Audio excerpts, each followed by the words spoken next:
So, I know what you're all about to do and say, okay? Alright, how can he talk about the game? He still doesn't own it, right? Stop being negative. People are just having fun, right? No one cares, you loser. Just shut up and move on, alright? Well, that last one is sort of true because, let's be real here, for the last month, I haven't really spoken about WWE 2K25 at all. I've spoken about it in passing, but not a lot, right? But before I get into this, let's just clear some things up. I still haven't bought 2K25. I have, however, played it via the power of SharePlay, so cheers to the peeps in the community for that one. No, I haven't used the creation suite or anything like that, but I know fully well everything that was and still is wrong with that mode, so I can talk about that fully. So without any further ado, let's take a look at WWE 2K25 1 month after its release, or as close to it as humanly possible. So, after a bit of hands-on experience with the game, I think it's safe to say that there are a lot of fun, small changes and additions, right? Free cam during entrance is really fun, right? That's something that I didn't think I wanted or thought could ever be like a thing that I really felt like was needed, but it was very, very helpful, very fun concept and very fun feature to be added, and it helps you to achieve your dreams of being the next Kevin Dunn sometimes, you know. Barricade moves are a fun addition. I do hope that they expand on it in future, maybe even a bit later on in 2K25. You know, DLC characters might have some cool features for the barricade moves that might, you know, increase the gameplay for that. If they focus on it, then it should be a really good addition to the movesets, but we'll see on that one. Underground matches, to me, they're just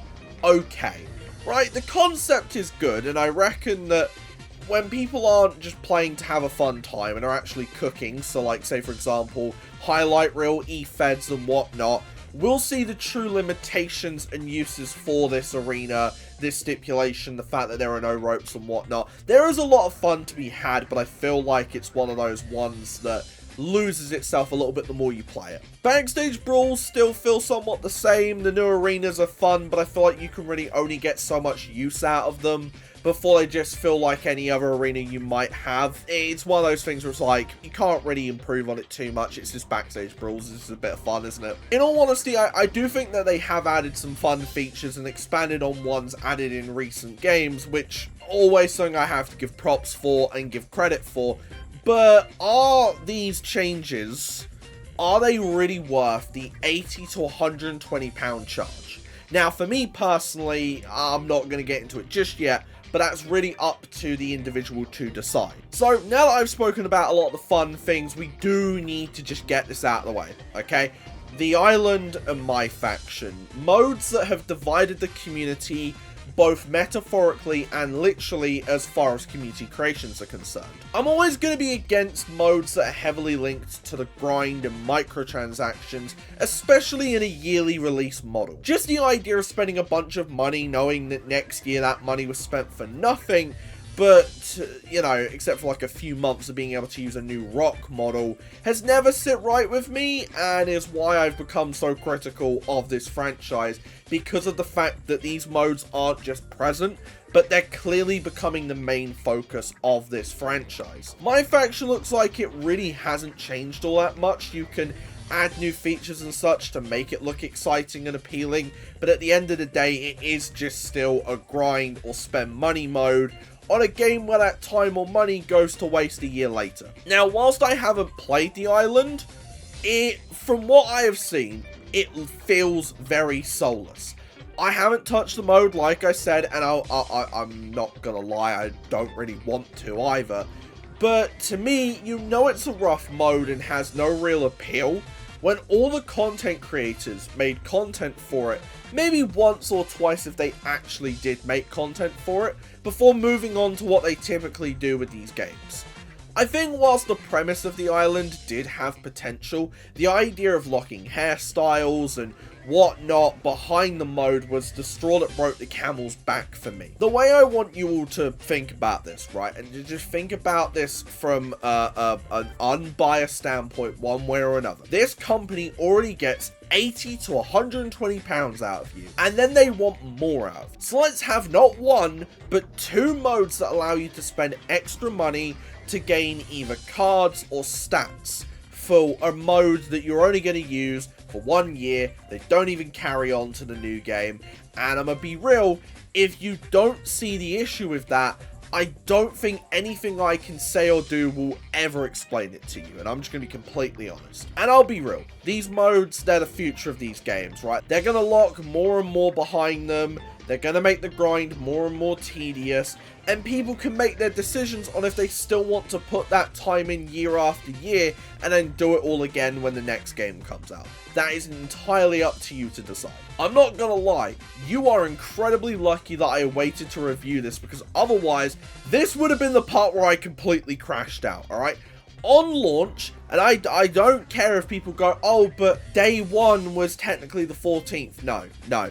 It wasn't early access. The online image uploader was out on the 7th. Everything was available on the 7th. That's not early access. That is just you have paid to play the game at the actual launch day. Right? I'm going to be real. But on launch, Creation Suite was a disaster. It was probably the worst it has been since 2K20. And that's not hyperbole. I talked very highly of 2K20, but that's purely from a content standpoint. But trust me, that early launch of 2K20 was an absolute nightmare. But here's the thing, right? Here's the thing. People are going to go, oh, well, it's not that bad, right? It wasn't that bad. When you have literal Twitter threads highlighting glitch upon glitch in Create a Superstar, you know it's a problem, okay? Now, have 2K actually fixed most of these? Surprisingly, yes. Yes, they actually have. And for once in my life, I'm going to give them credit where credit is due on that. However, there are still issues, there are still glitches, and I'm not even sure if the logo glitch has been fixed, because I'm not gonna force anyone to attempt to try and see if it works, right? Or if it still exists. Because if that logo glitch exists, you don't have to just, oh, it's just like, oh, clear the cache or uninstall and reinstall. No, you gotta delete your entire save file to actually, like, stand a chance of even potentially fixing it. So, you know, I don't know if it's still a problem, but if anyone knows more about that, then just feel free to let me know in the comments, because, like I said, I don't want to, as much as people think I probably want to, I don't actually want to just flame 2K for no reason. I actually want to go in with the real, with the real issues. A lot of people are probably going to watch this and go, well, why do you care about the Creation Suite so much, right? Like, it's just a small part of the game. The Creation Suite is my lifeblood with this franchise, right? Literal hundreds of hours every year go into making hundreds of cores across multiple accounts, and now that I have an actual job, I want that process to be as hassle-free and as smooth as possible. So, forgive me for expecting a game with the price tag of 2K to offer me that smooth and hassle-free experience. From what I've seen, the fixes made to the suite have definitely helped creators, as the upswing of core posts that I've seen on social media in the last few weeks has been very noticeable. Now, that might just be because people didn't have time to make it on launch. That might be because of the issues. I know there are still some people who are saying that there are still issues that are preventing them from making the cores the way that they want to, but it's still good that we are getting all of these fixes. Regardless of how I feel about the company, the fact that they're actually taking the time to fix the Creation Suite is something that I actually didn't expect them to do until 2K26. I'm not gonna lie to you. I can't really speak on Create an Arena or Create a Championship, but I do know that they had some issues on launch. Some of those have been fixed in recent patches. It's very difficult to kind of talk about those when, let's be real here, Create a Championship and Create an Arena have been the same mode since, like, 2K19. So, I can't really say anything that crazy about it. The suite hasn't exactly been overhauled by any stretch of the imagination either, and a lot of creators have been crying out for improvements in modes like Create an Arena and Create a Championship. I do believe we're seeing this slow move from these games being a space where creators can thrive to a game that just so happens to have a Creation Suite attached to it. And with the new edition of the island, I do think that the writing is on the wall for what they truly want from this franchise. This is where I reckon I will turn heads, right? As someone with a PC that I'm recording this on right now, and a PS4, I genuinely do think that they should just hurry up, bite the bullet, and move fully to current gen, so PS5 and Xbox Series X. Because the amount of times where I've heard people say that they need to move over to the new consoles, just the new consoles, so that they can improve the game. I want to see if that's actually the case. I want to see if, when they're free of last gen limitations, will we actually see any major improvements, or is it going to be the same old same? I'm also very intrigued by their announcement of the game being on Nintendo Switch 2 at some point, because I think we all remember the last time a 2K game was on a Nintendo console. But here's the big thing about the move, right? When you have the community saying that it's time to do it, the devs are making subtle jabs at people still playing on last gen, and this perception that leaving last gen would miraculously fix all of the issues. I'd like to see them just go for it, for better or for worse, and let's just see if all of this talk is true or not. But if we're gonna do this, then PC needs to be included, okay? I don't see why there's a reason why PC isn't current gen. Like, modern PCs, if you have the right build, are better than the modern consoles, and that's just a fact, right? If you have the right specs, then there's no issues. There's no issues at all. That's really all I ask, right? We don't even need the island. You can keep it for consoles. I don't think anyone on PC is gonna actually care. So if you're worried about the modding scene and being able to get all of the island items for free, don't worry about that. I don't think any of us really care about the island. Oh, and if you do care about the island, then just get it on console. Yeah, it is what it is. So, in all honesty, I do think in terms of 2K25 being this massive hyped up thing, and people were like, how can you not be excited? This game's gonna be sick. This game's gonna be sick. I think the hype's already died down. Like, it's been a month, and the amount of content I'm seeing around this game is less than I'd expect from a game that was seemingly well received by the casual audience. But I guess that's just how content works nowadays, right? Like, you have to get My Rise out as quickly as possible. If you're going to do showcase videos, you got to get those out as quickly as possible, right? Like, it's the rat race to get as many clicks as possible to be the first person to finish My Rise and all of that, right? But content aside, this game really doesn't do much for me, right? And that's coming from someone who played the PS5 version of the game. So that's with all the tools, all the extra trimmings that 2K threw into the current gen versions, right? The more games that come out, the more I feel like the word soulless is going to come out of my mouth, right?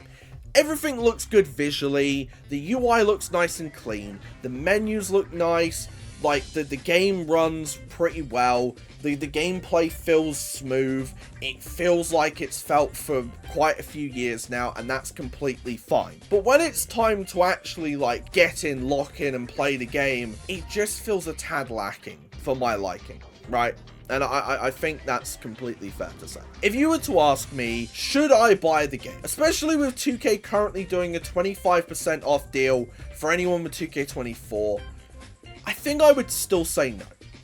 To me, it's just the idea of paying even around £45 to £55 for a reskin of 2K24 with a few new things thrown in. That to me still feels like a waste of money, and I would still say wait until the deluxe edition goes on sale so that you don't have to spend the extra money on the DLC.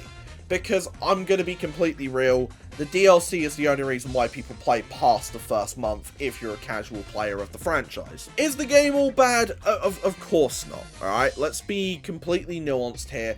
I don't think anyone is sitting here saying that the game is all bad. It's wrestling. Wrestling is going to be what it's going to be. And this community is incredibly talented and can make anything good, alright? I mean, people still cooked on 2K22 and people still cooked on early 2K20, which for me were real lows for the franchise in the general perception. But in terms of what 2K themselves offer, the model really needs to change. And I don't think making modes like the Island and My Faction is a change that will promote a healthy, recurring player base. That's, you know, just my thoughts and feelings, but, you know, it's really all kind of up to interpretation. Let me know your thoughts in the comments, and as always, feel free to yell at me, be a civil human being potentially, have a nuanced discussion. It's up to you, right? If you think I'm just sitting here and just absolutely rinsing the game for no reason, or whatever, then just let me know.